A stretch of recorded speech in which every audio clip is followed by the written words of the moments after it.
E é isso aí, pessoal. Sejam bem-vindos a mais um episódio do Somcast. Hoje nós temos aqui conosco, eu vou até ler o negócio aqui porque tá grande o currículo do bicho, hein? Um profissional com mais de 30 anos de experiência na área comercial, com sólida trajetória por empresas multinacionais de grande porte, né? Redundante, mas é isso aí. Como LVMH, Mars e Unilever. Formado...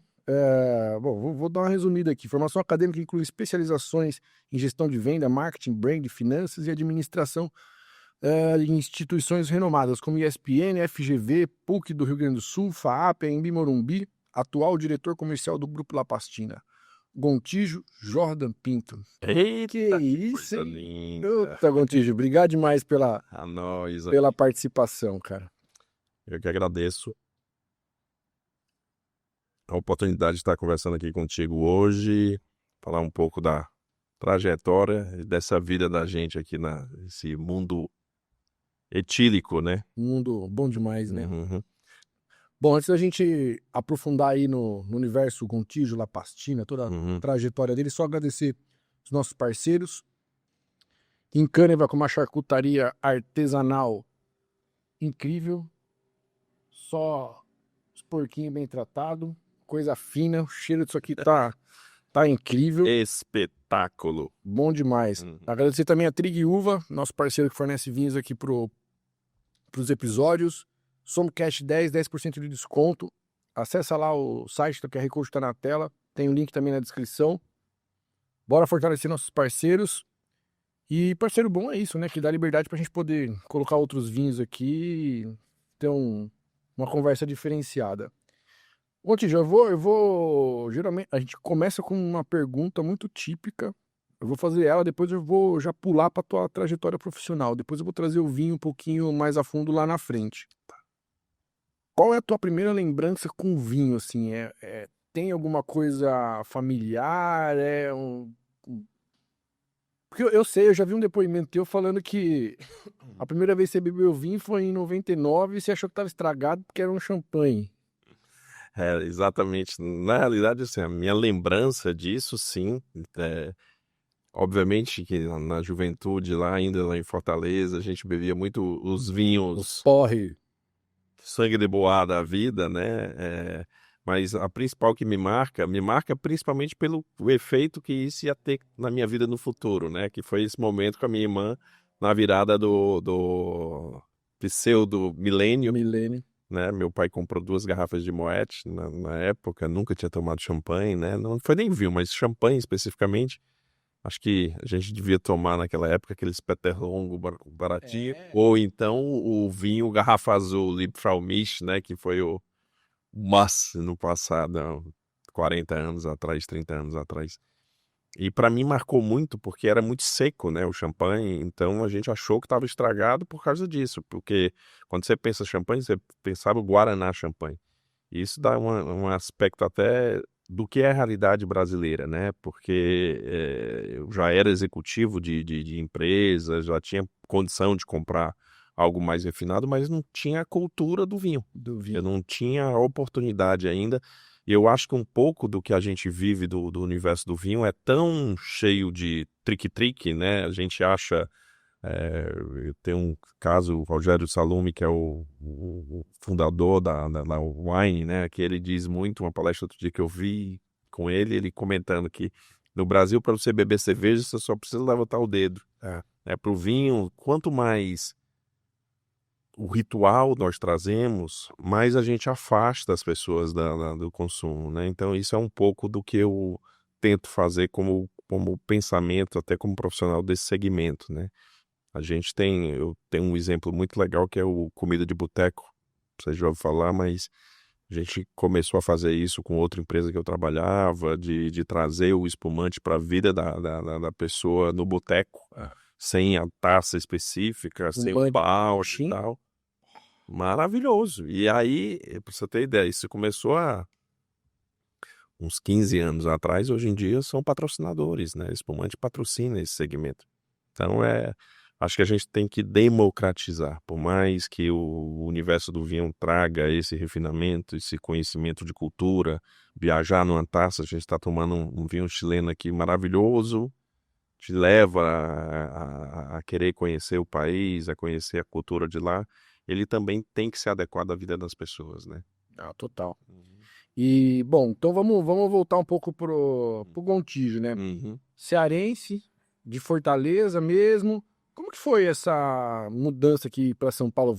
Conta um pouquinho dessa trajetória, porque a gente que é paulista aqui, a gente sabe que não é uma coisa muito fácil para o nordestino, de modo geral, vir para São Paulo, né, cara? Acho que São Paulo, ela é de todas as capitais, apesar dessa cruel. Crueldade. Não vou dizer esse jeito mais duro da cidade, mas ela acolhe muito bem. Se você for ver, não é só pro nordestino, assim, o próprio cara do interior de São Paulo, o sulista, o cara do centro-oeste, o mineiro, quer dizer, eu tenho grandes amigos mineiros que fizeram a mesma migração. A cidade foi maravilhosa com a gente, mas vou trazer a minha história um pouquinho para a gente conversar. Eu comecei em multinacional em 1993, né? Já fazem 32 anos atrás, lá na Unilever, vendia sabão em pó, né? Omo, Dove, esse tipo de coisa no interior dos estados, do Nordeste, Ceará, Piauí, Era Unilever? Rio Já não Grande, era já Gessilé. era Gessileb, né? Você tem razão. E eu passei 3 anos fazendo a minha carreira por lá, até que um belo dia, eu tinha morado nos Estados Unidos, tinha feito intercâmbio quando eu tinha 18 anos, 17 anos. E a minha grande paixão era um chocolate chamado Milky Way nos Estados Unidos. Tanto é que quando eu vim embora, a minha mãe, Sacolinha. ela trouxe uma sacolinha para mim, Milky Way. E aí eu chego um belo dia, eu recebo uma ligação de uma empresa buscando um profissional para montar a estrutura de distribuição para o Norte e Nordeste, para aquela que é a maior empresa hoje de chocolates do mundo, da Mars, né? E aí, quando eu fui solicitar meu desligamento, o gestor regional da Gessilever disse para mim: "Você tá louco? Sair de uma Gessilever para ir vender comida de cachorro, tal". Naquela época, comida de cachorro é resto de comida, né? Não era Não, ração. outra realidade. Exato. E foi construindo, quer dizer, eu cuidava da Bahia até os territórios na época, né? Acre, Rondônia. Isso me ajudou a conhecer o Brasil inteiro, todos os estados brasileiros. Tocantins, eu tenho uma cena muito legal eu cheguei no Acre, em Rio Branco, onde é que você vai achar uma pet shop lá? Naquela época não existia, 30 anos atrás, 30 não, mas 27 anos. Eu peguei um táxi e fui pedir a ele, olha, onde é que é a maior agropecuária que tem aqui? O cara foi lá, e aí eu fui tentar vender a ração. O cara disse, não, aqui o pessoal come o resto de comida. Vai e volta, consegui finalmente vender um truque de produtos para ele. Há uns 5 anos atrás eu encontrei esse cara em Brasília, né? E a gente conversando, ele dizendo, Gontijo, aquele truque hoje se transformou 7 carretas por mês, que é o que ele vende lá no Acre, né? Então é legal ter visto esse impacto. E aí me chamaram em 99 para cuidar do interior de São Paulo, depois de 4, 5 anos lá na região, para fazer um processo de distribuição. E aí a minha ligação com o vinho, porque a pessoa que me contratou para vir para São Paulo era um francês chamado Eric Debarnot, que depois de algum tempo voltou para a França e foi convidado para ser o diretor-geral da Chandon aqui no Brasil. Na época ainda nem era do grupo, era grupo LVMH, mas eram separados, né?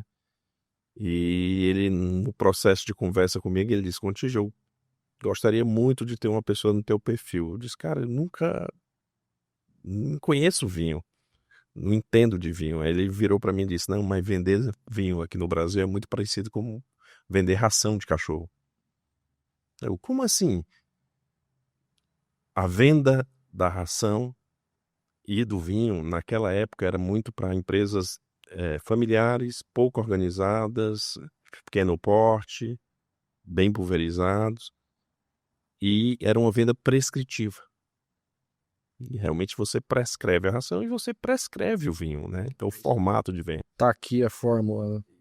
Isso foi em 2001, estou até hoje nesse segmento, né? Foram 22 anos de LVMH, fazendo todo esse processo de criação também, com grandes nomes, David Markovitch, Philippe Mevel, Ângelo Salton, né, que Deus o tenha, que também era um cara como referência que criou muito esse processo de espumante ser a grande origem do Brasil, né, a grande força do vinho no Brasil.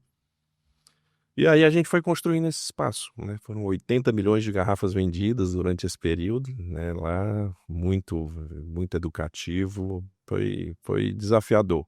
Mas eu nunca senti aqui em São Paulo nenhuma dificuldade pela origem que você tem. Acho que o mais importante de São Paulo você ganha pelo trabalho, pela disciplina e eu posso dizer, pela competência no sentido de que de você se destacar. São Paulo reconhece o trabalho, Totalmente, né, cara? totalmente. Uma vantagem competitiva que eu tinha por ser nordestino é que onde você faz a imagem do vinho? Justamente no restaurante, né? Justamente nos grandes. Então, te dar um exemplo, as grandes maîtres de São Paulo são os cearenses, piauienses, e aí vai. Então, eu utilizava essa proximidade para conquistar espaço. Pra você ter ideia, a gente fazia eventos que o Natal dessa turma nunca é reconhecido, né? Todo mundo quer celebrar, tal, mas esquece dessa turma. E essa empresa, grande empresa de luxo, abria suas portas numa segunda-feira em dezembro, porque segunda-feira que é o dia que eles Porque folgavam, tem folga. onde toda a empresa servia essas pessoas. Mais de 300 pessoas. Então, isso fazia diferença da proximidade. Quer dizer, as marcas já são arrogantes demais. É. Deixa as pessoas que trabalham nisso estar mais próximas. E aí a gente foi construindo e fez essa história. Pô. E nessa tua trajetória aí, que momento você acha que foi uma virada de chave dentro da tua carreira, assim? Tem aquele, né, aquele momento que você fala, pô, isso foi um divisor de águas ali, Eu né? diria a vinda para cá. A vinda para cá, essa ânsia de aprendizado, né? Quer dizer, você falou um pouco do meu currículo aí. A minha última pós-graduação eu tô com 56, foi há 3 anos atrás. Por quê? Pela busca constante disso. Aos 32 anos, eu assumi a diretoria da empresa e não tinha ainda formação, né? Eu corri atrás, eu me lembro, tem uma pessoa muito querida, que é a Naomi, que ela hoje é gerente geral de uma multinacional na parte de perfumaria. Mas eu fui entrevistá-la, ela já falava 4 idiomas, tinha 2 faculdades aos 20 anos, para ir função de estagiária na empresa. Eu disse, eu como diretor, não estou nem formado ainda, deixa eu começar a correr. E Correr. aos 32 anos, com 2 filhos, com tanta coisa para fazer, para cuidar, fui correr atrás, fui aprender francês aos 40. Quer dizer, a gente tem que se mexer, mas se mexer não no sentido de só de se preocupar no mercado, é muito mais pela curiosidade, né? A gente vive num mundo que está mudando completamente, quer dizer, Porra, hoje então, pelo amor de Deus, você viver um mundo onde o B2B, que era o principal, hoje você tem todos os canais de venda, distribuição era ponto de venda, hoje é você tá no mobile bem para que as pessoas te achem com facilidade, você influenciar pessoas de gerações distintas, né? Isso é um pouco do segredo do sucesso da longevidade de marcas e pessoas. É ser capaz de estar descobrindo o tempo todo. você comentou dessa questão de começar a estudar ali depois dos 30, 2 filhos, já... Cara, como que... Assim, eu tô muito num momento muito parecido, assim, não da questão de voltar a estudar, porque Uhum. estudei um pouquinho, mas vou continuar estudando muito ainda. Mas como equilibrar essa questão familiar e demanda Complicado. vida real, assim, né? Porque, cara, é uma loucura É isso, né? loucura. É loucura, mas no fundo, você tem que ser apaixonado pelo que você faz. É. Você tem uma ideia que na época da ração, eu ia no final de semana para ver exposição de cães, sem ter cachorro, sem ter pet. Hoje eu tô apaixonado com pet em casa, mas na época não existia, não tinha. Mas fazia aquilo com prazer. E eu tenho uma companheira maravilhosa, Silvânia, que cuida bem dos filhos, mas também tá toda hora, não tem aquela questão de ciúme do teu tempo e tal. Ela sabe que a gente está construindo junto e me apoia do mesmo jeito que eu apoio as loucuras que a vida vai trazendo pra gente, né? Mas eu sempre desenvolvi algumas coisas. Por exemplo, a vida social da gente é muito forte, né, nesse segmento. Você é obrigado a estar presente. Pra você ter ideia, Esses últimos 2 anos lá para a China, eu recebi mais de 100 produtores de qualquer lugar do mundo, da França, Itália, E tem Espanha. uns horários malucos também, né? Você começa de manhã, não termina. Tava te dizendo, ontem foi fechamento do mês e tava até 9h30 da noite lá no escritório. Hoje, 8h30, tava bem feliz, tranquilo. Para mim, não me cansa. O David, que diz muito, né? No dia que você descobrir uma coisa que você ama muito, nunca mais você trabalha. Você... E eu sou apaixonado pelo que eu faço, porque eu gosto de culturas, gosto de pessoas, mas o principal é tentar dosar. Eu utilizo uma brincadeira na empresa que eu falo muito, eu uso muito o 3S. Vou para eventos, eu sujo, sorrio e saio. Isso é. É rápido, né? Porque ou você faz isso ou você acaba não conseguindo, né? Então, eu vou de foco naquela pessoa que eu preciso falar, que eu preciso estar junto, falo com ela, faço e vou embora. Outra coisa também é o próprio consumo, né? A gente tem que ter muito cuidado com o consumo de álcool. Com álcool, mas a gente nessa trajetória viu muitas pessoas se perdendo por não ter o limite de tudo, né? Seja no esporte, seja da coisa saudável, a coisa menos O saudável, álcool, trabalho, pelo tudo, amor de Deus. tudo. Você tem que tentar se controlar mais do que tudo, é ter Equilíbrio. parcimônia, exato. O equilíbrio para fazer as coisas. E eu acho que eu tenho conseguido fazer isso. Não é à toa que essa longevidade, né, de mais de 25 anos dirigindo empresas desse segmento é essa capacidade de ter essa parcimônia e essa tranquilidade para tocar. Agora, tem que estar no campo para fazer. E se acreditar que é no escritório que a coisa acontece, não é. Não é, né, cara? O relacionamento ainda, graças a Deus, é de pessoas por pessoas ainda, né? É. E mais do que isso, cara, eu acho que tem uma coisa também, Renato, que é a questão da capacidade de implementação. A gente, ao longo da vida, a gente vai discutindo e conhecendo muita gente que é excepcional em entrevista, excepcional em conversas, em planos. Mas o que adianta um plano se ele não é implementado? Ele é apenas um sonho. Então, ou você é capaz de implementar e fazer com que pessoas se apaixonem e trabalhem da mesma maneira, ou não acontece. Essa semana, vi uma postagem de um dos profissionais da empresa que super, assim, dizendo, cara, essa semana a gente tocou 5 eventos ao mesmo tempo. Desde Clube de Pinheiros, Clube do Atlético Paulistano, tinha um evento lá em Guarulhos, tudo simultâneo, e essas pessoas apaixonadas à noite estavam trabalhando, tudo bem. Não existe essa cobrança louca de necessidade, de horário e tal. Você tem que entregar.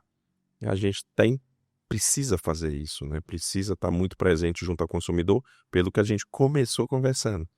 Se a gente não colocar a taça na boca do consumidor, a gente jamais vai conseguir fazer com que o mercado de vinho cresça ao patamar que a gente precisa, né? É um caminho longo aí pela frente, né? E você comentou também aí 25 anos já nesse universo, vou trazer para nossa realidade aí, mais pro vinho, e tá 2 anos e pouco aí na La Pastina, né? Eu sei que você era um desejo antigo do Celso, que infelizmente ele não viu não se realizou ali na presença dele, né? Foi na gestão da Juliana que ela conseguiu te trazer, né, cara? Um pouquinho então dessa tua vinda aí pra La Pastina. Te chamaram de louco pra sair da Unilever pra ir pra Mars, sair da LVMH pra La Pastina. Muda muito, né? Mas foi uma coisa interessante porque há alguns anos eu já vendia produtos. Talvez a LVMH seja uma das poucas empresas nacionalizadas que são vendidas nas 20 lojas que a empresa possui aqui no Brasil, né?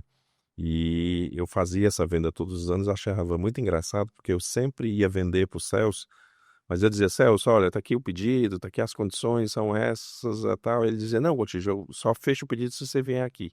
Eu não entendia o porquê daquilo.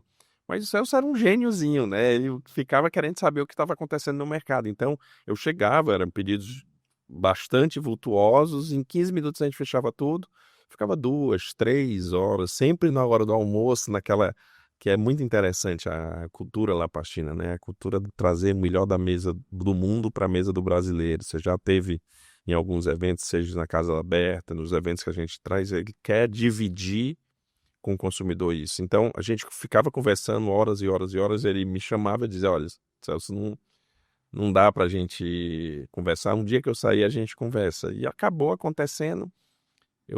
A Casa La Pastina foi aberta em novembro de 22, ali na Oscar Freire, né, que é uma casa conceito. Se vocês ainda não foram, vão conhecer. É bem É legal. um espaço bem interessante, tem restaurante, café, tem um empório maravilhoso.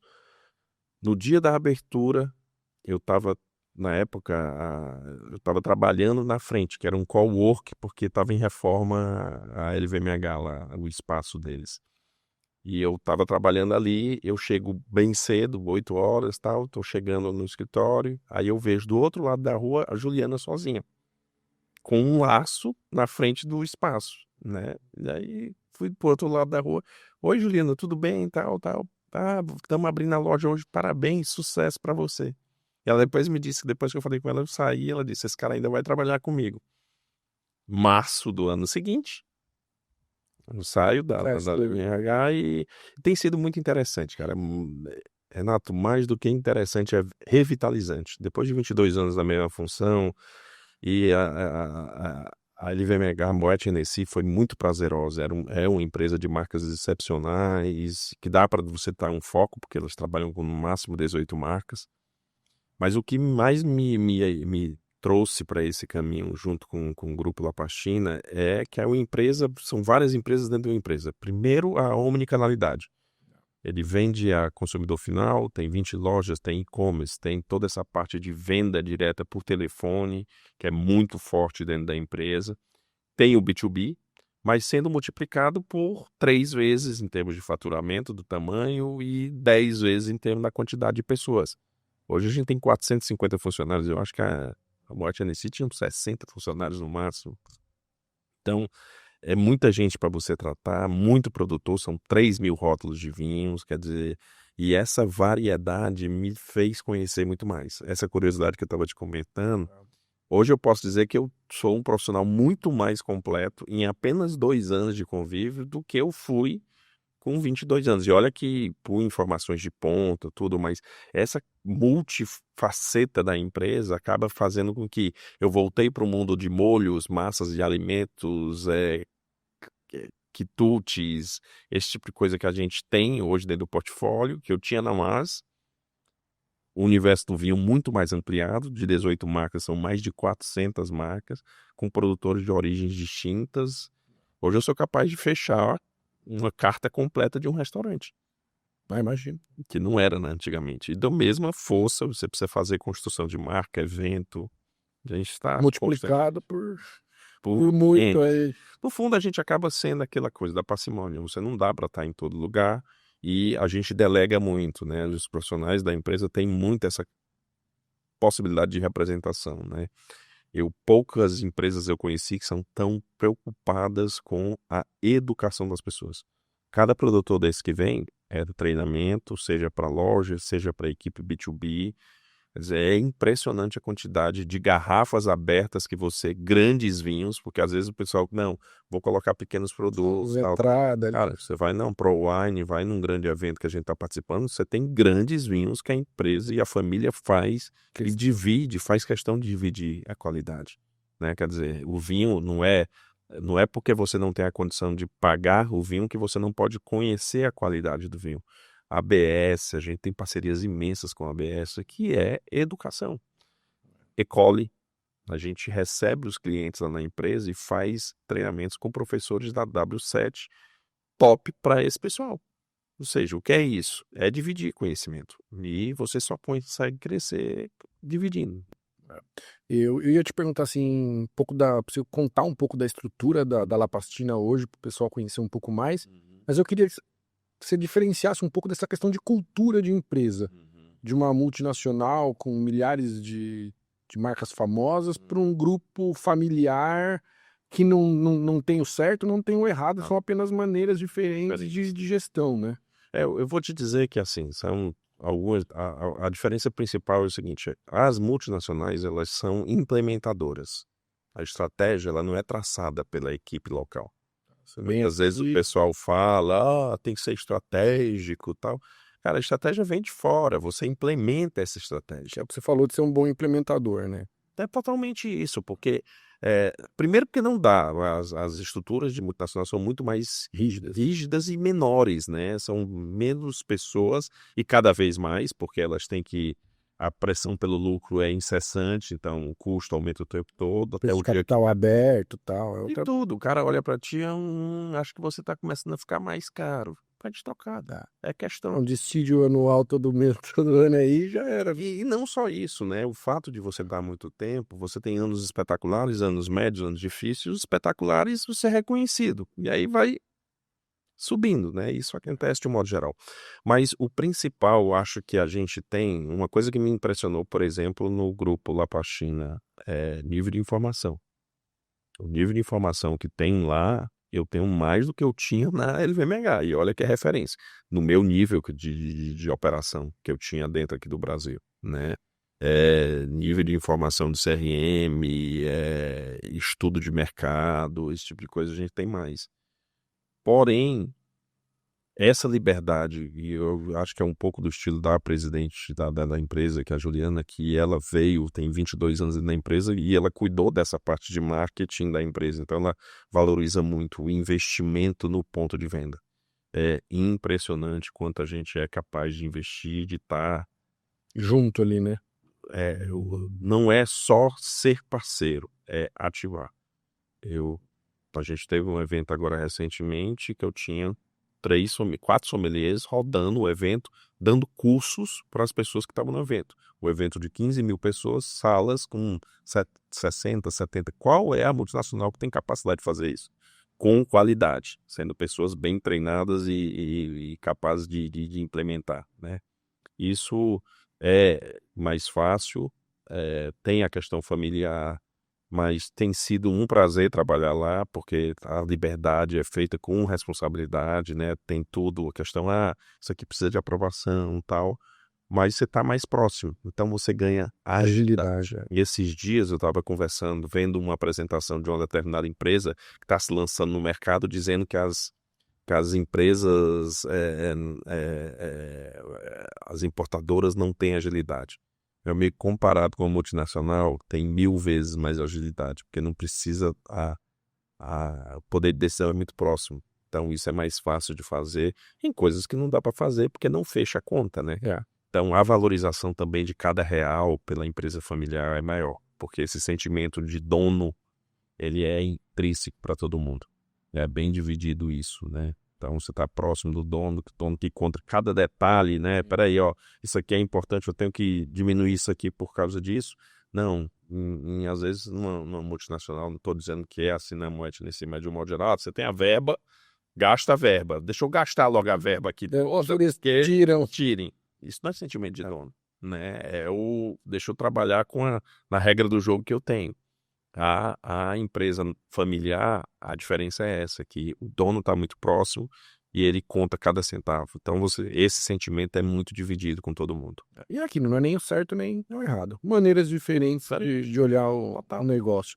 E conta um pouquinho mais pra gente esse universo Grupo La Pastina, né? Que tem aí o La Pastina, World Wine. A empresa tem, cara, 400, quase 420, eu acho, itens na parte de alimentos. São 16 países distintos, tem desde a maior variedade de azeites do mercado, passando por a linha de arroz arbóreo, que é o item.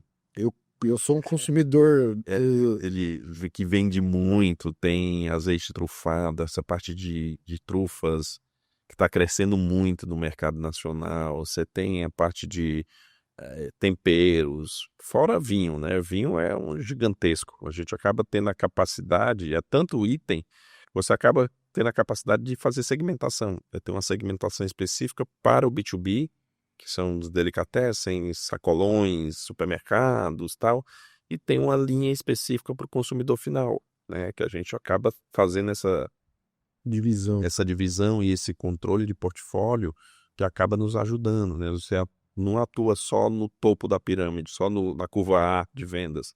Você vai até o long tail também, que você acaba ajudando, porque para muitos produtores isso é importante. O cara não quer vender só o topo da pirâmide, ele quer trabalhar o portfólio como um todo. Então essa segmentação nos ajuda. A empresa atua em todo o território nacional. Essas 20 lojas que são divididas são usadas também como referência de preço. Então isso é legal porque você acaba tendo uma política comercial, que você acaba tendo um controle de preço ou uma indicação de preço ideal para o mercado. Obviamente que tem sempre as oportunidades e são todas lojas próprias, então você não tem tanto conflito com franqueados, como Franqueada. a gente sabe que hoje é um grande problema com algumas importadoras, né? E não só a questão do franqueado também, mas como não diferenciar preço em canais, né? Porque você tem o digital, você tem o físico, você tem o... Pô, e você tem a questão de imposto por estado, que é uma loucura. Muito complexo. A gente acaba utilizando a base de São Paulo como referência, que acaba dando essa margem para o mercado. Mas o Brasil não tem um sistema tributário, tem um manicômio tributário, né? E uma coisa que a gente, muitas vezes as pessoas comparam, né? Todo mundo acha que a importadora ganha muito dinheiro. A importadora é remunerada, mas para pensar que aquela garrafa que tu compra no supermercado, o custo, quando você coloca imposto sobre imposto sobre imposto, chega a 70% do preço. Eu costumo brincar que a gente não vende vinho, a gente vende imposto engarrafado, né? Porque é absurdo, cara. Vinho Então, é acessório, né?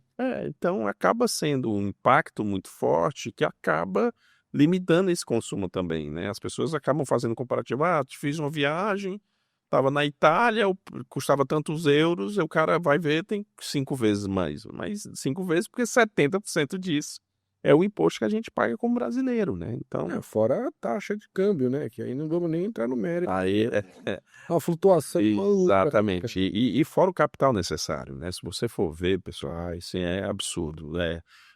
Pensa que, às vezes, você tem que comprar à vista um produto que vai demorar 90 dias para chegar aqui. Depois que chega aqui, você vai ter que vender ao mercado 40, 45 dias, 60 dias de prazo. Como se fosse um banco. Cara, 6 meses de capital de giro.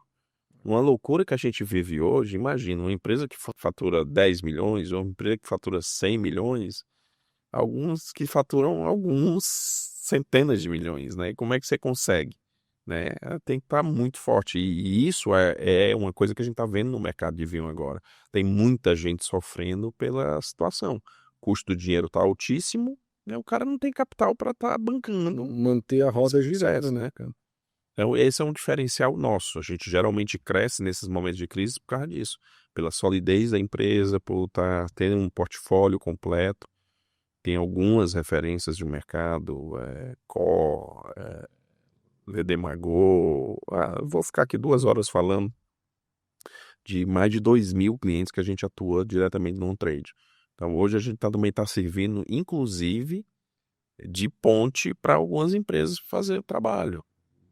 Água Pana, San Pellegrino, Perrier, faz parte de um grupo gigantesco chamado Grupo Etos Queiroz, e a gente é distribuidor de on-trade para eles, porque eles não têm a capacidade de fazer essa pulverização com a qualidade que nós temos.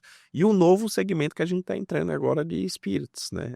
Todas as multis de spirits, elas terceirizam o trabalho de distribuição por distribuidoras que, infelizmente, não têm a qualidade na ponta com os donos de restaurantes, de bares, esse tipo de coisa. Porque a gente está entrando nesse espaço, né? Hoje a gente já vai, até mais uns 2 anos, a gente vai estar com 28 marcas de destilados, só de produtos de alta qualidade que não estão nas mãos das multinacionais distribuindo, né? Então, artesanais, objetos de desejo, a gente traz junto ao nosso portfólio de vinhos, de alimentos e de destilados. Isso aí já estava no planejamento, foi uma... Não, já estava. Um LVMH aí que deu uma...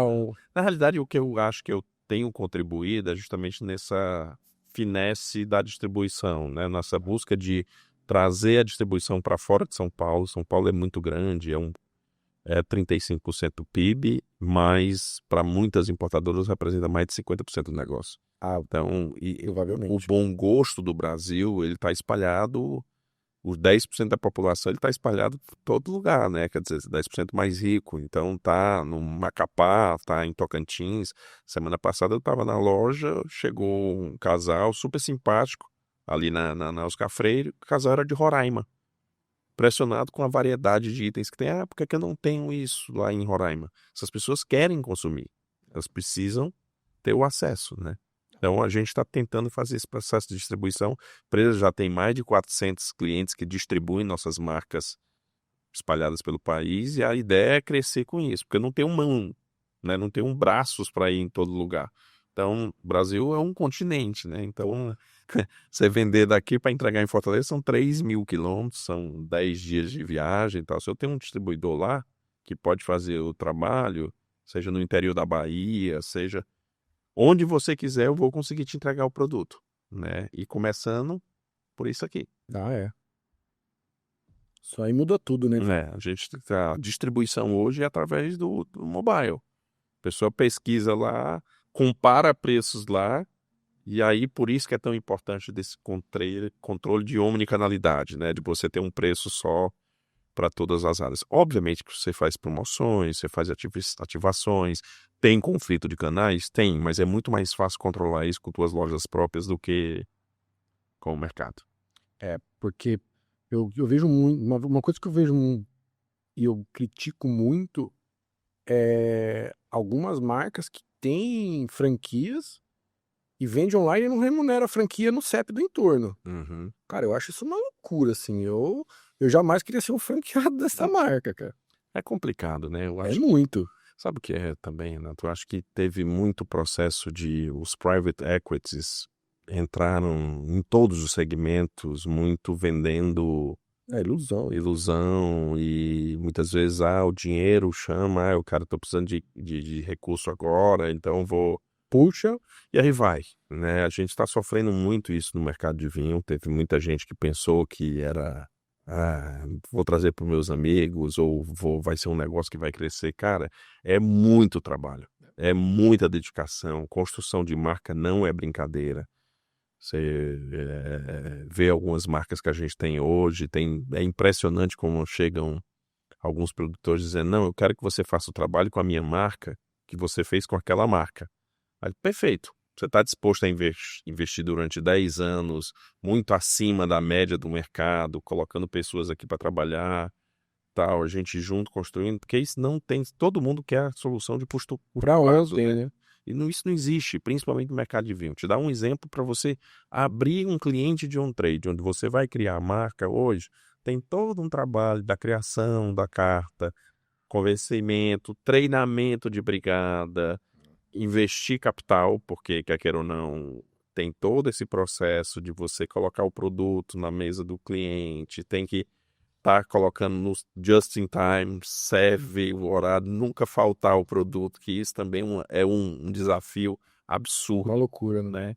Então, é um pouco do que a gente faz e faz bem feito. A empresa está há 77 anos, 78 agora em agosto, anos no mercado, não é à toa, né? É terceira geração construindo isso com muito orgulho, e as pessoas que trabalham com a gente têm esse orgulho, né? A gente passou por um momento muito difícil de falecimento de uma gestora da empresa no ano passado, e o que mais me impressionou é que no dia do velório eu encontrei várias pessoas de gerações distintas, sabe? A pessoa estava há 18 anos na empresa, Outras que já as passaram. pessoas já passaram e era unânime dizer, cara, é uma empresa legal de se trabalhar, respeita as pessoas, trabalha direito e tal. Isso é tão difícil de achar. No Brasil é muito, né, cara? E- Hoje em dia mais ainda, né?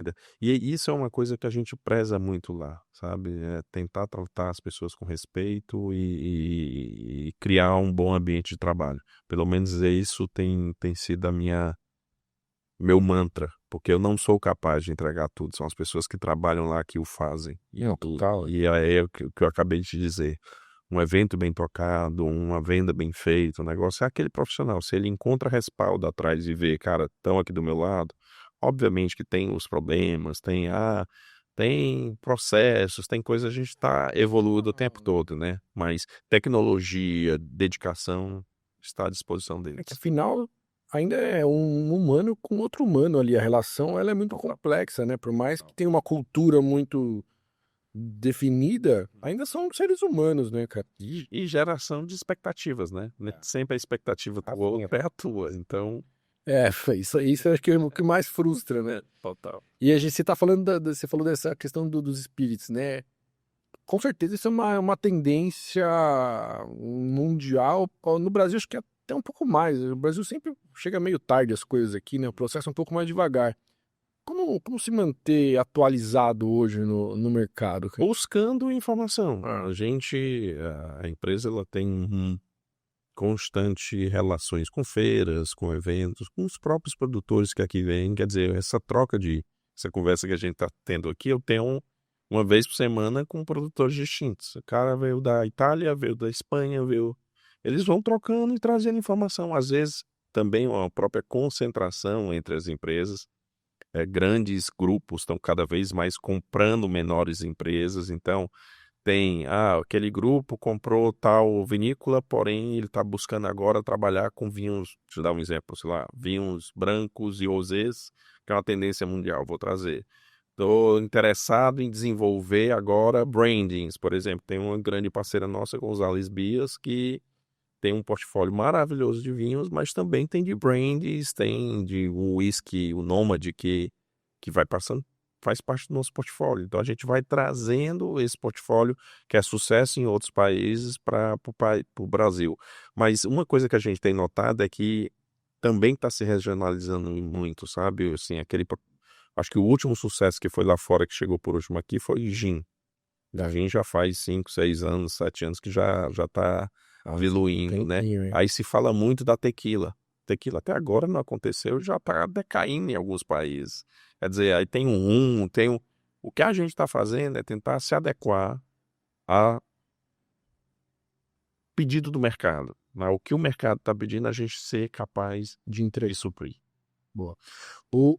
Você vem de um mercado que a gente fala muito do mercado de luxo.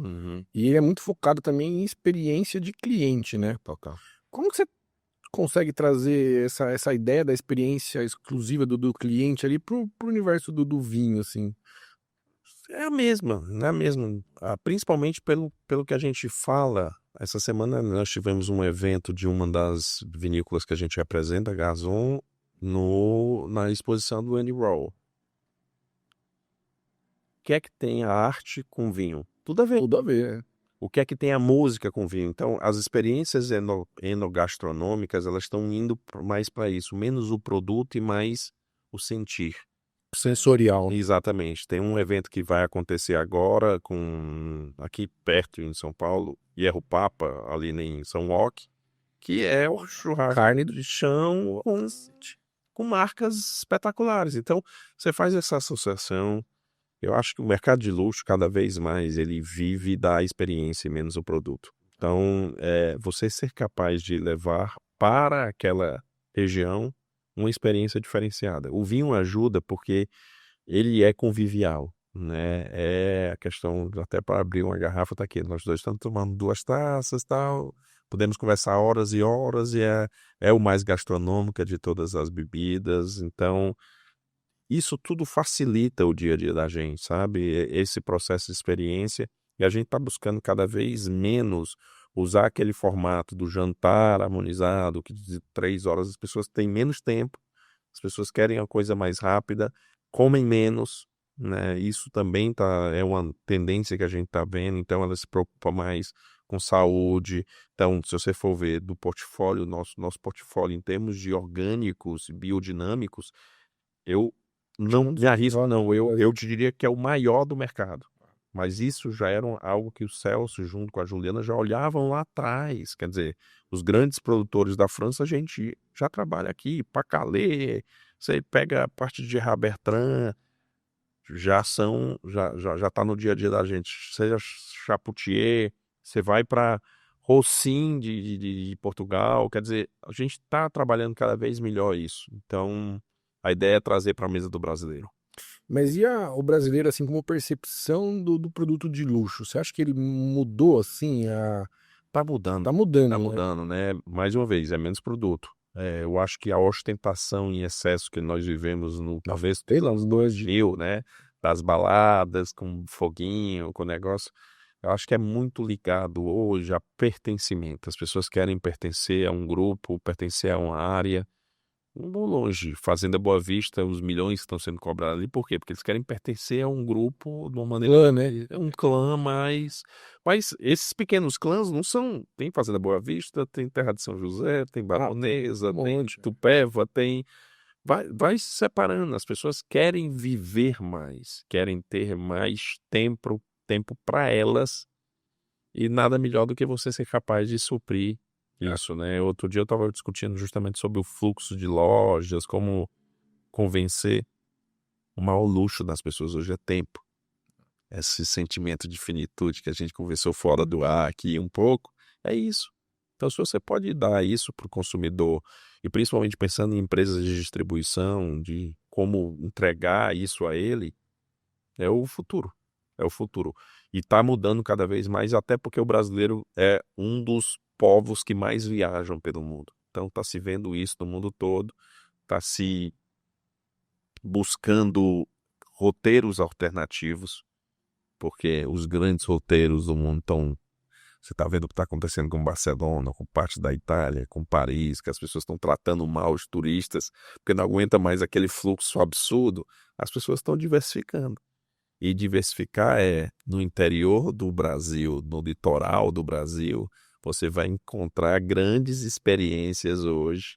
E essas pessoas gostam de um produto de valor agregado. Então é isso que a gente tenta preparar os nossos profissionais para dizer isso, para trazer isso. Olha, você quer um azeite trufado diferenciado para servir teu cliente, junto aqui com a espiga de milho.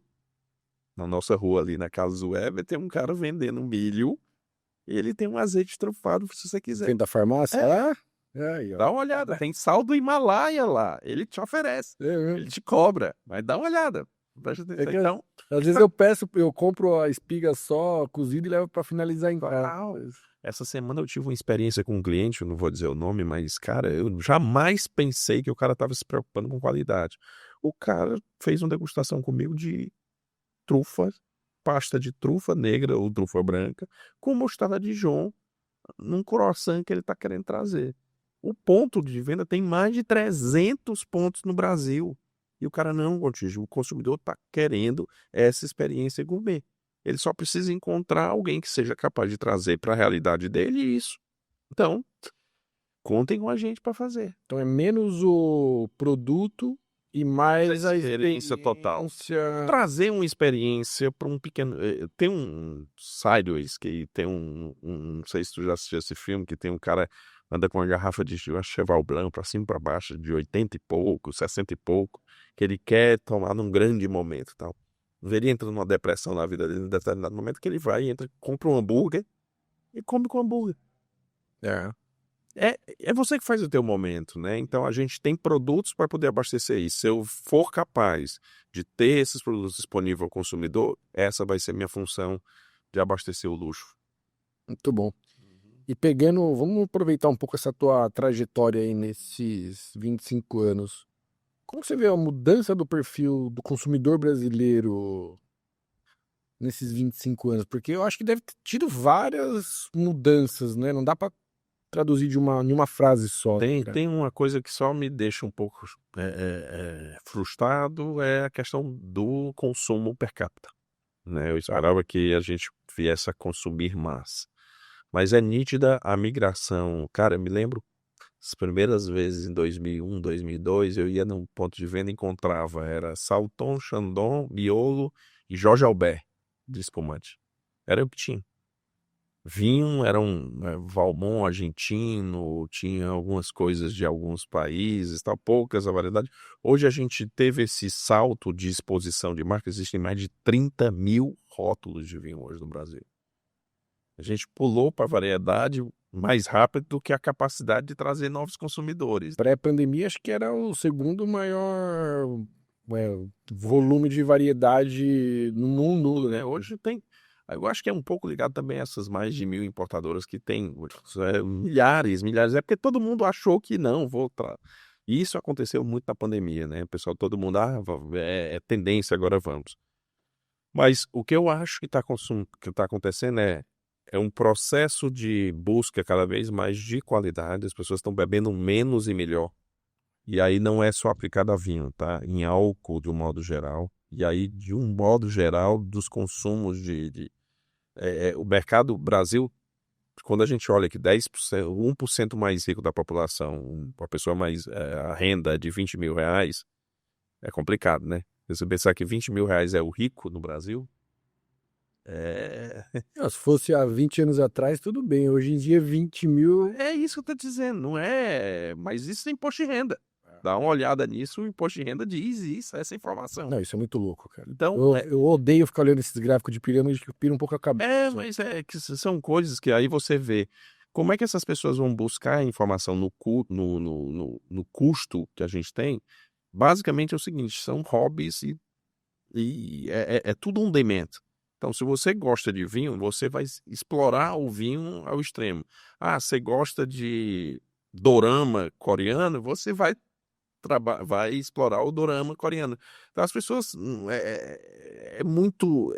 tá muito pulverizado o consumo no país. Então, isso também é um pouco do que a gente busca. A gente busca ser uma empresa de nichos. Primeiro porque o nicho é o Oceano Azul. Você não vai estar brigando com todo mundo na mesma coisa. Então, você está buscando... A gente não é uma empresa de massa, não está preparado para ser de massa e nem queremos ser de massa. Nós queremos ter a melhor experiência para os nossos produtos na distribuição correta. Nichos específicos E estar sendo capaz de descobrir isso conforme os consumidores, né? O consumidor quer um suco de uva mais orgânico, mais concentrado de tal. A gente vai buscar. O consumidor quer uma trufa específica, eu vou buscar. O consumidor quer escargot, eu vou buscar. Então, é essa variedade que a gente está buscando. Mas uma coisa que nós estamos vendo como tendência é a questão cada vez mais da conveniência. As pessoas não querem perder tempo para preparar. Tá aqui, ó. Olha que coisa gostosa aqui a variedade que você trouxe. Tem uma batatinha, tem um maravilhoso embutido. Pepinha boa aí. Tem um pouquinho de cada coisa, você recebe bem, com qualidade. Não é quantidade, é mais qualidade. A gente tá vendo isso, inclusive, em casamentos, né? Que era um evento, realmente, quanto mais gente, melhor, até que isso mudou ao longo do tempo, né? As pessoas cada vez mais petit comité, poucos, porém muito bem tratados. É a nova geração, esse negócio de casamento aí, é que os velhos gostavam de convidar todo mundo, os parentes. É uma satisfação para a sociedade. É. Agora não, até porque eles estão pagando, né? As pessoas estão casando mais velhas. Essa mudança demográfica, isso também está impactando na questão do consumo, né? Uma das coisas que a gente estava discutindo mais cedo com um dos nossos produtores, ele, cara, a gente desenvolveu esse vinho aqui por cash and carry. Teve o boom do cash and carry há algum tempo atrás, abriu-se tanto cash and carry que agora eu acho que tem que vir uma promoção com o consumidor, né? Compre e ganhe 2 pessoas para comprar, porque E não fecha. não fecha a conta. E não é só em cash and carry, é em supermercado de modo geral. Por quê? Porque ficou muito fácil para comprar. Seja um Mercado Livre, uma Amazon que te entrega em horas. 3 horas. Seja o próprio uma Imigrantes Bebidas que te entrega em 3 horas, em 30 minutos, em 20 minutos. As empresas estão se preparando cada vez mais para esse consumidor de rapidez. Mas também está existindo o próprio mercadinho do condomínio. Então é uma conveniência. E essa demográfica que a gente está falando você está indo para o segundo filho. A maioria das pessoas ou tem um filho ou não tem nenhum. Né? Então isso está diminuindo o consumo dentro de casa. Você passa o dia fora, você almoça fora, tua esposa almoça fora, vocês se encontram à noite. Quando vocês chegam à noite, vocês vão cozinhar? Não. Vocês querem uma coisa, pá, acabou. Então isso também é o nicho que a gente está buscando, cada vez mais preparar o consumo por ready to eat. Tinha um ready to drink, tem um ready to eat. Algo saudável, mais fácil de... Com qualidade, mas pra ontem, né? Não, cara, se for pegar o hábito de consumo meu, da minha esposa, da minha mãe e do meu pai, 360, totalmente diferente, assim, não tem nada a ver.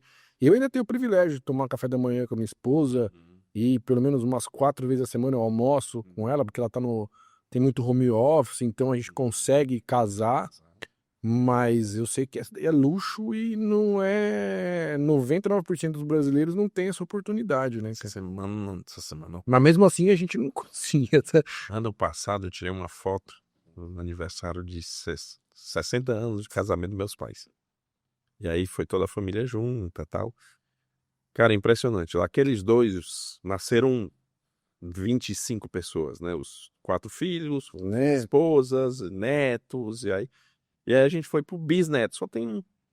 E olha que eu tenho um sobrinho de 30 anos já, vários. Aí eu fui ter filho com 36. Mas, e aí eu vou dizer, é essa mudança na pirâmide demográfica, por quê? Porque geralmente também isso é ligado ao poder aquisitivo, né?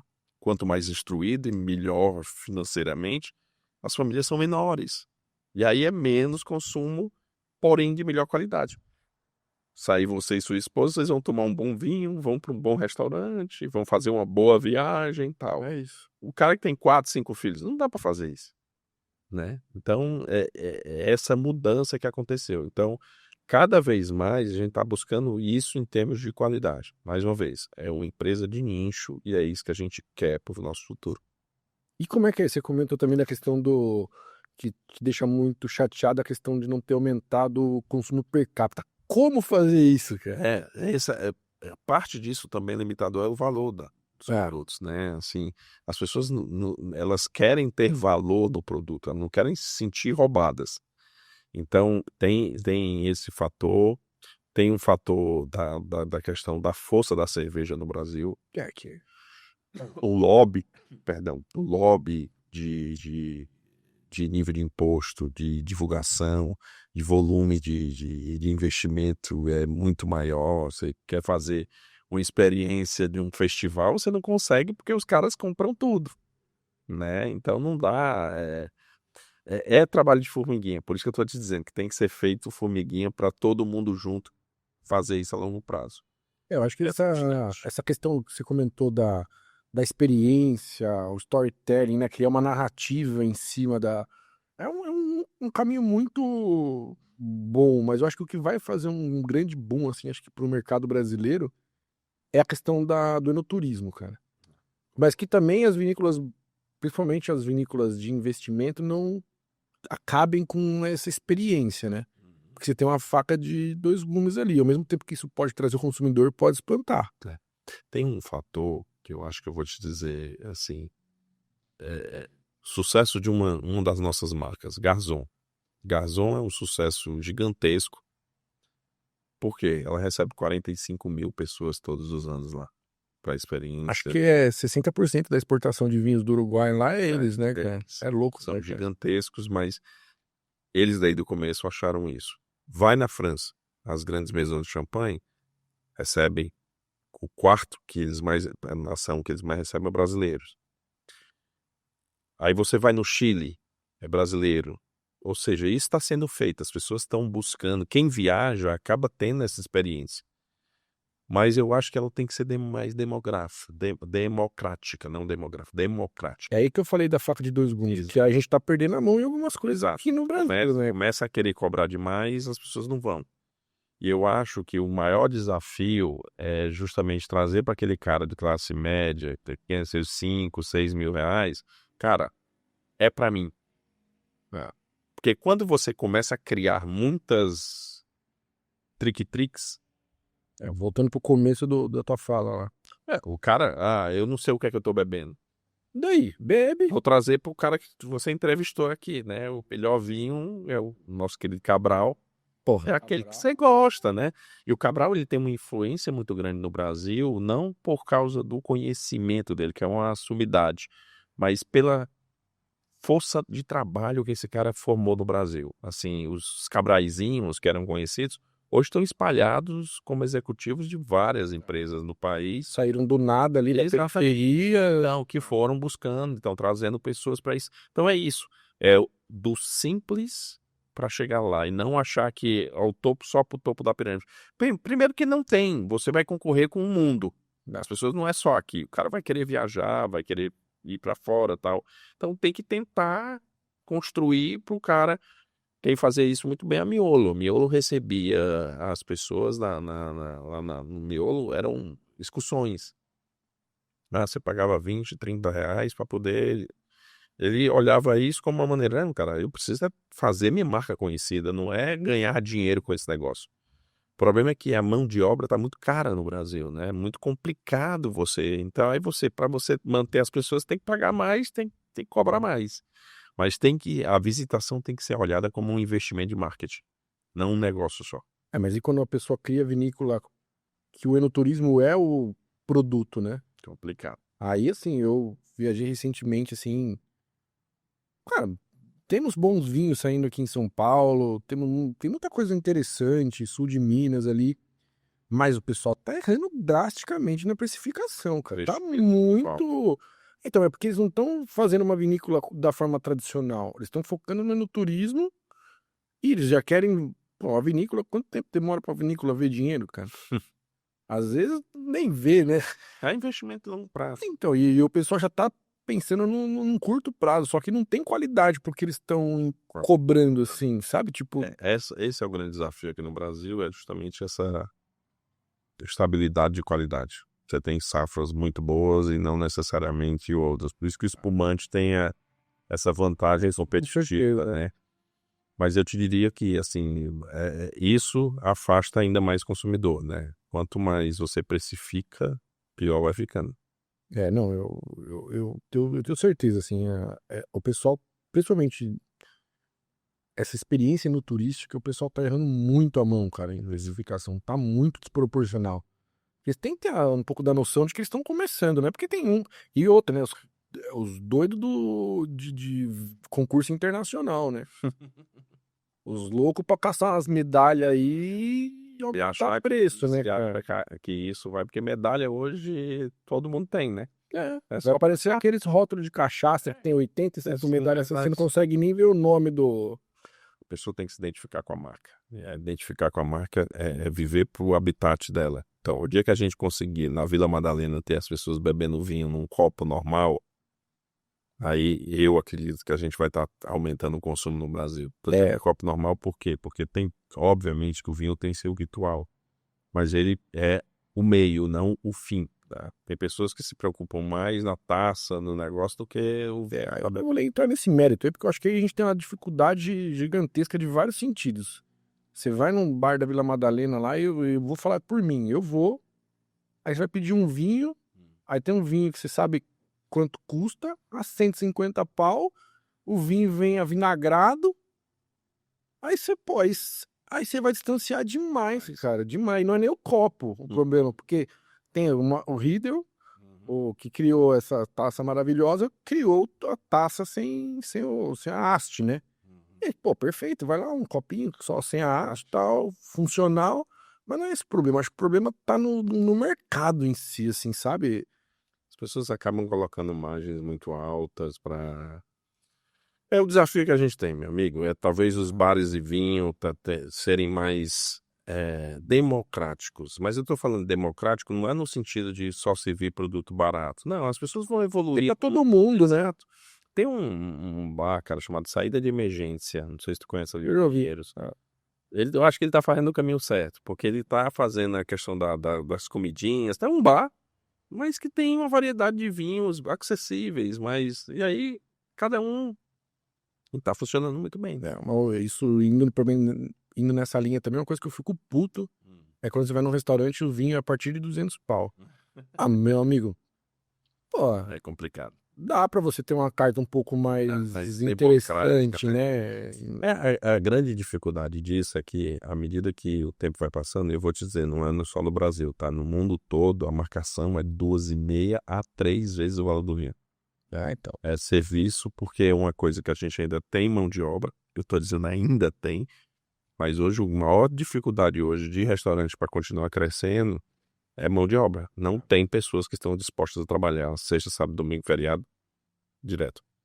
E aí o cara acaba tendo uma quantidade muito maior de pessoas para suprir. O que acontece? A conta chega, né? A conta chega.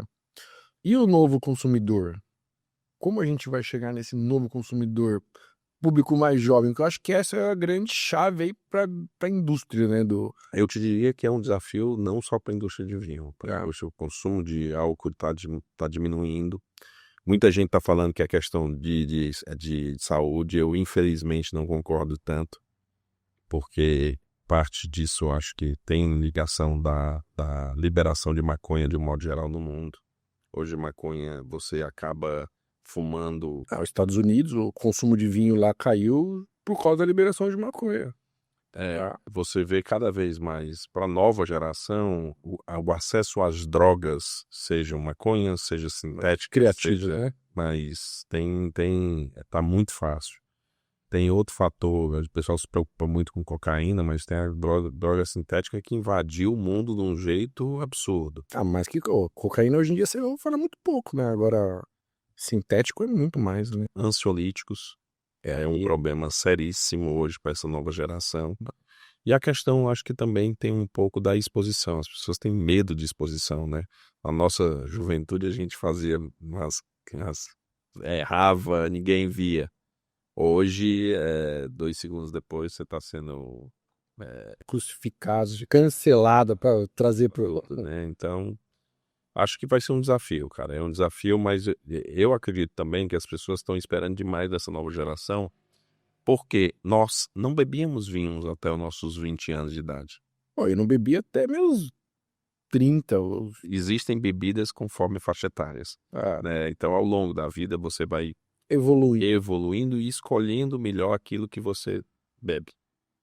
Então, seja no whisky, seja na cerveja, seja no vinho.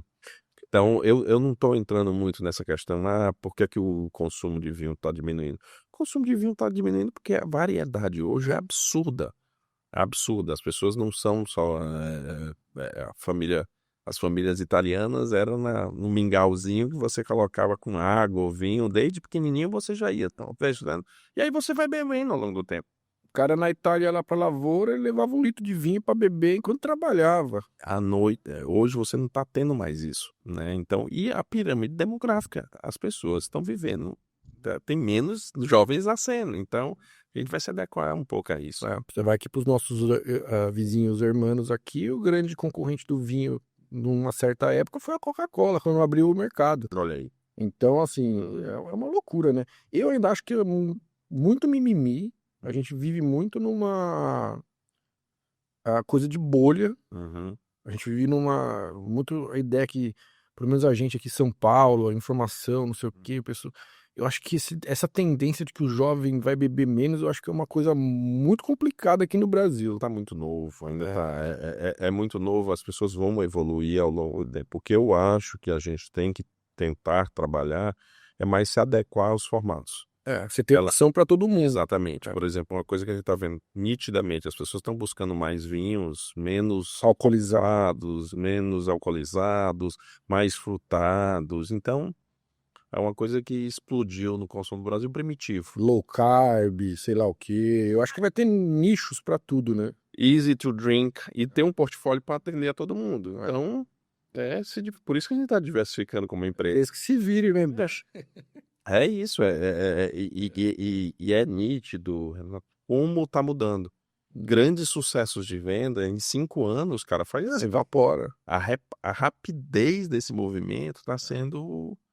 Os ciclos são muito mais rápidos, mais curtos e mais...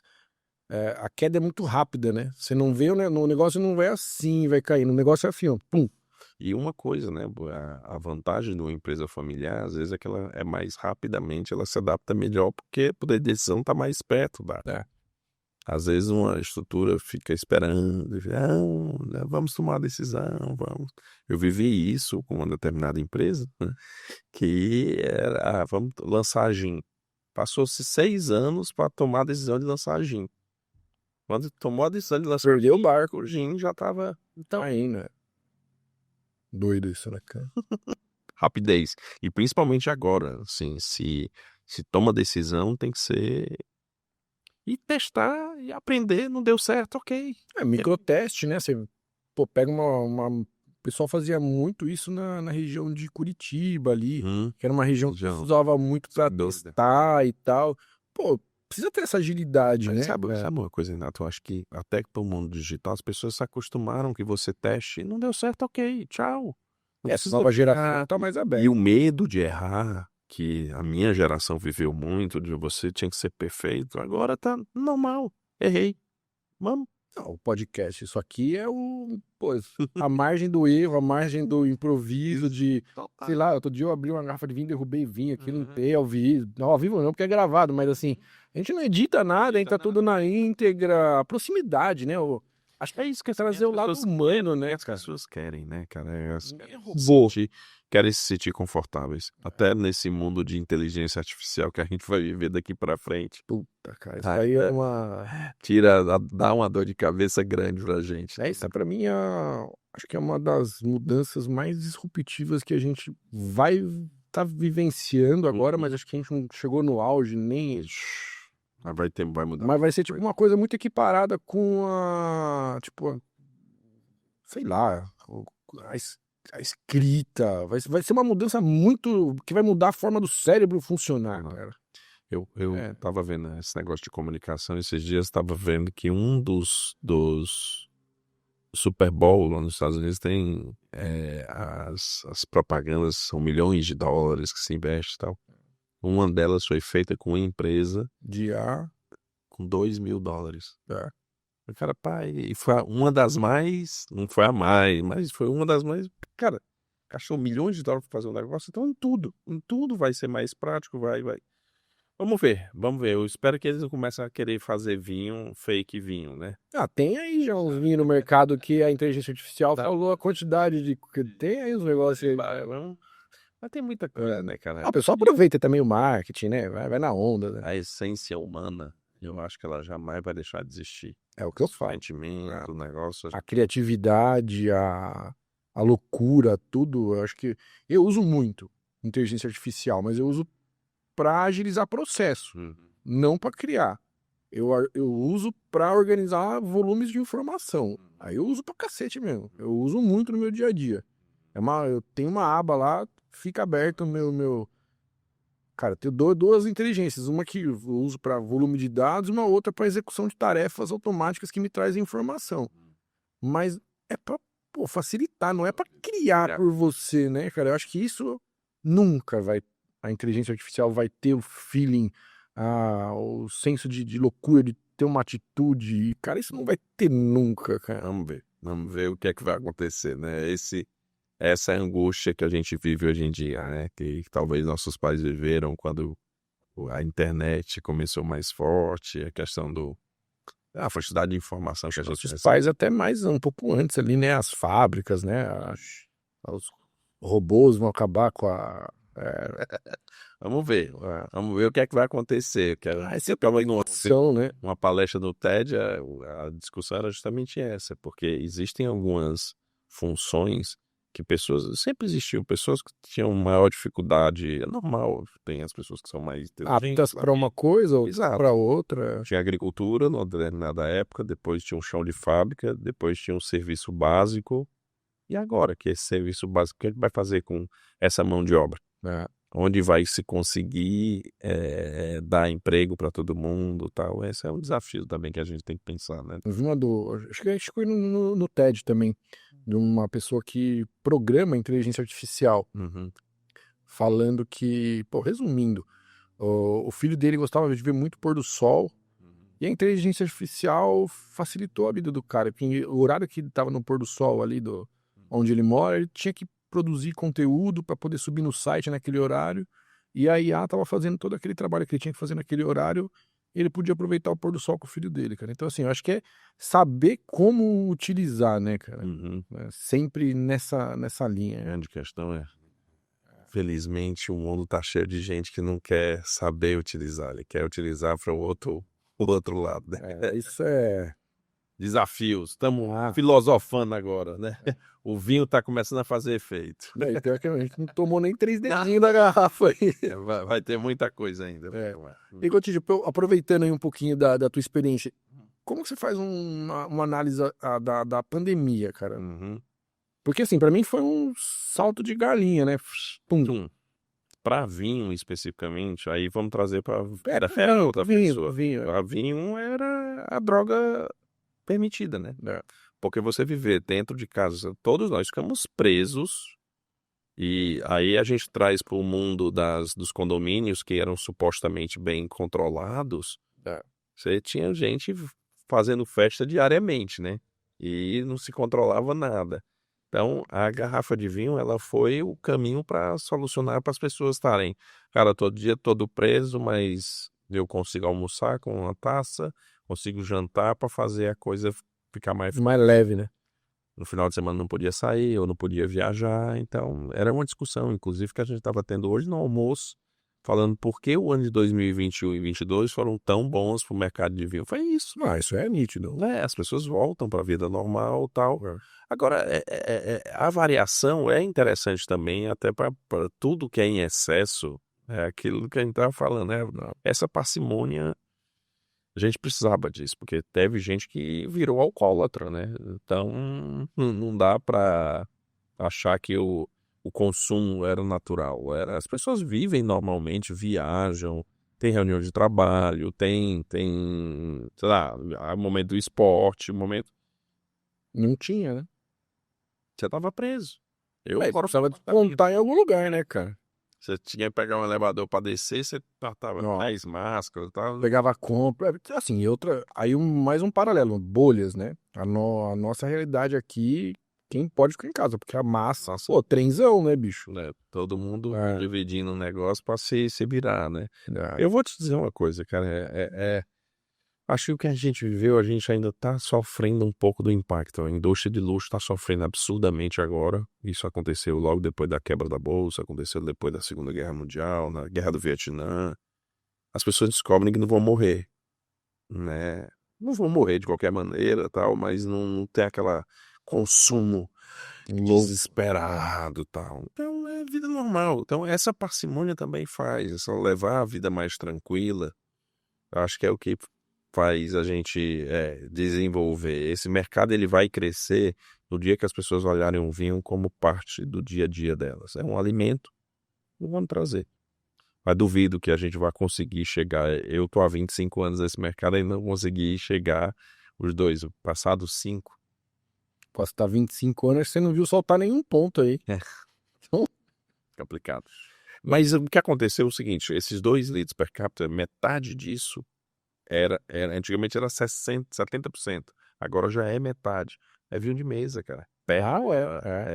O grande volume. O volumão tal, porque o cara não tem capacidade de comprar um vinho, um remédio para colesterol, toma uma tacinha de vinho todo dia, ele vai lá e toma, entendeu? Não é o vinho importado ou o vinho de qualidade nacional, né? A gente tem muita coisa ainda para desenvolver. Não, total, isso aqui é um vinho muito nichado, né, cara? Exato. E a gente tá tomando aqui uma grande referência ali do Chile, e a gente tá falando de uma vinícola orgânica, que tem um apelo de sustentabilidade. Mas aí a minha pergunta vai num outro sentido para você. Como não fazer greenwashing, se o pessoal nem... Tipo, como não banalizar a sustentabilidade na comunicação das marcas? Porque é muito fácil de você banalizar, né? De você...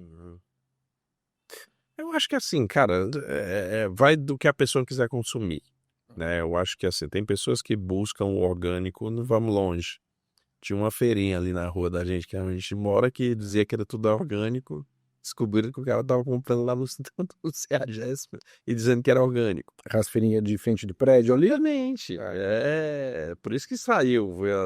Foi por causa disso, né? Então são coisas, eu acho que assim, o consumidor ele vai buscar o seu nicho. Tem pessoas que querem o máximo da creatina, que agora é a moda, o whey protein e tal. E tem outros que querem, cara, eu quero consumir aquilo que impacte menos possível a minha vida. Vai ter esse produto. O vinho, ele não é... Primeiro porque ele é uma droga, né? Nós estamos falando de uma droga. O vinho é álcool. Álcool é a droga legalizada. Não adianta a gente dizer que não é. As pessoas precisam para relaxar, para a vida das pessoas normais. Então, é o equilíbrio, né? Exatamente. É o equilíbrio saudável, como tudo. Ele precisa ser saudável. Quantidade de água. O pessoal está tomando 6 litros de água por dia. 6 litros de água por dia. Isso é loucura, isso só pode fazer mal. O teu organismo não está preparado para isso. As modas. 2 litros tá saudável. Dependendo do teu peso, 3, beleza. Agora, Mas 6. Não, tem umas loucuras. Uns baldes do lado do negócio. Mas o mais importante de tudo. A galera desce pra academia com a criança. Então é um pouco desse conceito. O conceito Emiliana especificamente é um conceito que começou antes da moda do orgânico que está aí. A origem da É. vinícola. A vinícola é uma dissidência da Conte-Toro, é um membro da família que montou o negócio. Não quero usar mais nenhum herbicida, pesticida, não, quero tudo natural. Mas lá ele pode, né? O cara tá com 4 barreiras naturais Aí dá lá. pra fazer, né? Por isso que é a maior do mundo, É. né? Por isso que ele é capaz de fazer. Mas, de qualquer maneira, a gente tem como é que eu posso dizer? É por pensamento na empresa. É buscar cada vez mais o vinho mais natural possível. Aí é uma tendência total de mercado, né? Menos madeira, menos intervenção. Porque assim, falar que o vinho tem menos intervenção, cara, acho que todo produtor gostaria de ter menos intervenção. Quem quer Era gastar dinheiro com mais química, rentável, né? Mais rentável para ele seria Quem quer, cara? Ninguém quer. Então, assim, Mas aí entra a questão da qualidade, da capacidade do enólogo para fazer, né? E isso é um diferencial, acho que dessa vinícola especificamente, mas de um modo geral, assim, tem Pedro Parra, que também é um monstro no Chile, e é espalhado pelo mundo. É ser capaz de ter uma curadoria boa o suficiente para buscar as propriedades com qualidade. Isso aí. Eu sempre falo, uma das vinícolas que eu falo que você pode comprar de olho fechado é Emiliana, cara. Pô, qualquer vinho que você comprar deles, cara, sabendo o estilo que você quer, porra, vai tá bom, vai tá bem feito, né, cara? É um pouco do que a gente está tentando fazer. Essa qualidade, assim, dentro do portfólio, o nome, a gente tem orgulho de colocar atrás de cada curadoria, La Pachina, curadoria World Wine, até porque tem oferta demais no mercado, né? Principalmente agora, que tem muita gente com dificuldade, tá cheio de gente batendo na porta. É você dizer o seguinte: primeiro que você tem um compromisso com o produtor. Cara, esse cara tá do meu lado, eu não vou ficar trocando gente o tempo todo. Então a gente vai continuar. Também tem a questão das empresas que não estão pedindo soluções mágicas. O cara sabe como é que ele tem que construir com você. Então, É isso. tá no caminho certo. E o Gontijo? Que a gente falou lá da champanhe que você tomou, que tava estragada lá e tal. E qual foi o vinho que mudou sua perspectiva, assim, de bebida, cara? Você lembra algum vinho que você falou, porra, isso aqui realmente, cara, é diferente? Eu vou te dizer, acabei de falar o nome dele aqui. Pedro Parra. Tá, esse cara, o forte dele, ele usa um termo chamado ratatouille. Ele buscava ele viajava o mundo todo, a especialidade dele é de solo, né? Ele é um agrônomo, um geólogo, né? Que é especializado em desenvolver terroirs. E esse cara trabalhou na Borgonha há muito tempo, e tal. E ele disse que quando ele bebeu o vinho da Borgonha, ele parecia o ratatouille, era algo diferente. Então, o vinho da Borgonha, ele tentou reproduzir isso no Chile. Tem a vinícola dele, é em Tata, uma região que ninguém conhece, né? Tata, né? O cara desenvolveu lá e tomei o vinho do cara, bicho, é impressionante. É diferente de tudo que eu tinha tomado até hoje. Tô falando de qualidade, não tô falando, a gente tem produtos, o Garzão faz espetáculo de vinho, Gauchot, você tem, eu vou ficar aqui 2 horas falando do portfólio, mas não é a questão do vinho, é a questão especificamente desse portfólio. Pedro Parra para mim foi diferencial, e para champanhe foi Krug. Krug é algo diferente, cara. E eu tenho uma história, a gente falou um pouco de storytelling, eu acho que a gente fala, vender vinho é contar história, né? E eu não esqueço nunca, em 2003, a primeira vez que eu estive na França, eu fui com um grupo, levando um grupo de clientes e de equipe, e a gente foi recebido pelo Remy Krug. E ele contou uma história, que eu repeti agora, que marcou muito para mim, dessa questão de como vender o vinho contando a história. Ele disse que numa noite de inverno na França, a Krug, quem tiver a oportunidade de conhecer, ele era na casa da família. A família tinha a casa e atrás tinha uma garagem, uma área bem extensa, onde eles faziam Krug nas grandes tonéis e tal. Diz que um senhor bateu tipo 10 horas da noite, um domingo à noite, na porta dele. Ele abriu um frio, tá? Um senhor de 80 anos, ele disse: oi, senhor, tudo bem? O que é que eu posso lhe ajudar? Não. queria comprar uma garrafa de Krug. Ele disse, senhor, o senhor tá perto da minha casa, domingo à noite, o senhor volta aqui amanhã, eu consigo vender pro senhor, mas por que o senhor tá me procurando uma hora dessa? Aí, meu senhor, você tá vendo aquele hospital ali? É que eu ontem descobri que eu tô diagnosticado com câncer. E durante toda a minha história de vida, eu ouvi meus pais dizendo que eu fui gerado numa noite de amor com a garrafa de Krug. Então, antes de morrer, eu queria descobrir como eu nasci. Dá até arrepio. Foi a história do cara contando pra gente. Cara, aquilo ali, então o que eu tô querendo te dizer não é o vinho, aquilo me remeteu a, cara, como é que eu posso construir histórias, contar para o consumidor? E é emoção, vinho é emoção, vinho tem um pouco de status também, tem, mas você trazer para a vida das pessoas o prazer de ter um bom momento, relaxar, melhorar a vida das pessoas, é isso que a gente busca vendendo vinho. Eu ia te perguntar como mudou sua visão sobre a bebida ao longo desses 20 anos, mas eu acho que vai ser uma resposta muito simples. Sai da simplicidade e volta pra simplicidade, né? Total. Acho que É isso, cara. E tem uma das coisas, assim, você me acabou de. Eu acho que numa pergunta que você fez anterior sobre o fato de, cara, vem cá, como foi sair de uma empresa para ir para uma empresa nacional e tal? Paixão pelo que você faz. Tá? Paixão pelo que você faz. Eu te disse que era apaixonado, eu fazia degustação de biscroque, cara. Cachorro. Eu era apaixonado por isso. Eu estou extremamente apaixonado hoje pelo que eu faço. Aos 56 anos, eu tenho uma vitalidade, assim, às vezes o pessoal lá na empresa pergunta, X, tu tá aqui de novo, tal. Porque é prazeroso para mim. Então, o prazer é no sentido de conhecer pessoas. A gente tá tendo esse papo aqui, sendo bem legal de conhecer um pouco mais, conhecer produtos, conhecer países. Meu hobby específico é viagem, eu adoro viajar, eu gasto meu dinheiro com isso. então somos. Por quê? Porque eu Ultimamente estou gastando um pouquinho com fralda, mas em breve eu vou retomar com viagem. Mas é essa questão da descoberta. Eu preciso de descobrir coisas o tempo todo. E não é mudando de lugares, porque eu trabalhei 3 anos na Unilever, 5 anos no outro, 20 anos, tô há 30 anos casado. Falar pra essa molecada aí de hoje em dia que você ficou 20 e poucos anos numa empresa, os caras bem duros. Mas a questão é o seguinte, é ser capaz, de dentro da tua rotina, descobrir coisas novas diariamente. E ter a humildade de dizer, cara, tô aprendendo. É isso. Tô aprendendo.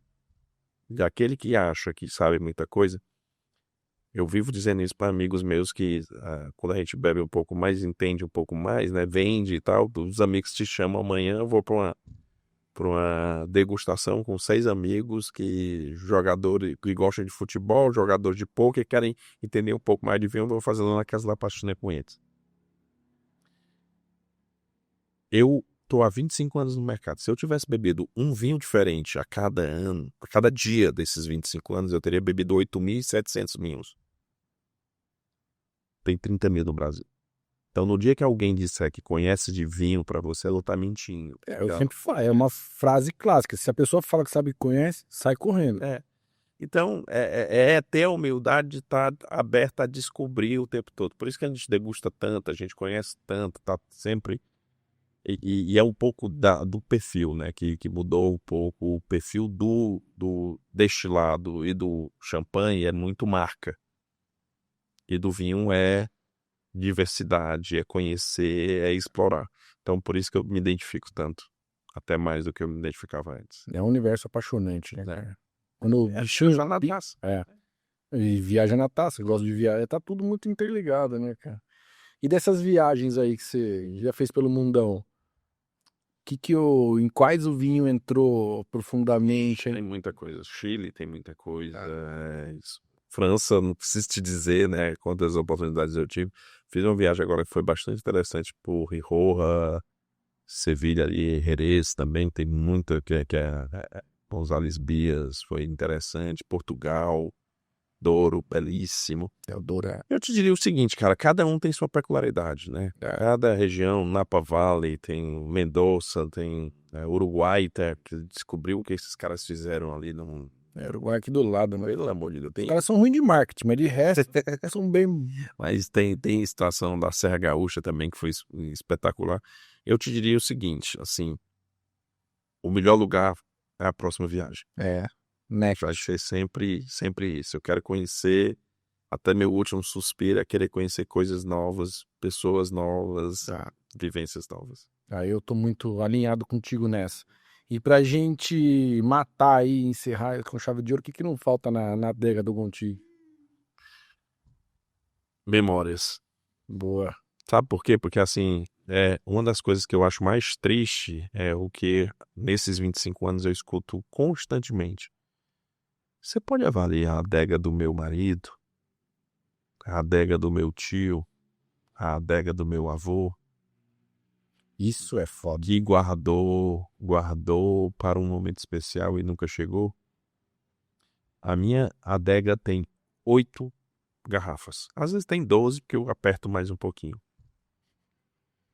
Justo. Então, esse vinho especificamente, eu recebi de uma pessoa muito querida dizendo para guardar a memória do Celso. Trouxe aqui carregadíssimo de... Trouxe pra gente tomar um bate-papo da gente. Eu acho que é isso, guardar a melhor adega, é a memória que a gente tem com as pessoas e os produtos que a gente toma. Então, eu jamais vou guardar vinho para um momento especial, porque a gente nunca sabe, né? Nunca sabe. Pode acontecer amanhã, pode sentimento de finitude, mas mais do que tudo, é assim, eu tenho uma sede de vida muito grande. Então, eu quero viver todo dia novidades. Se eu ficar guardando, fodeu. Literalmente. É isso. Gotijo, pô, obrigado demais, cara. Querido. É bom dar uma revitalizada com outro olhar do mundo do vinho, né? Que não seja só o muito técnico e que traga essa bagagem de vida mesmo, é isso que você falou, 56 anos e, cara, jovem de espírito, é isso. Saúde, cara. Saúde pra gente, obrigado pela oportunidade. Imagina. Prazer. Saúde. Pra você também. Aí, produção. Boa. Beleza. No On time. time.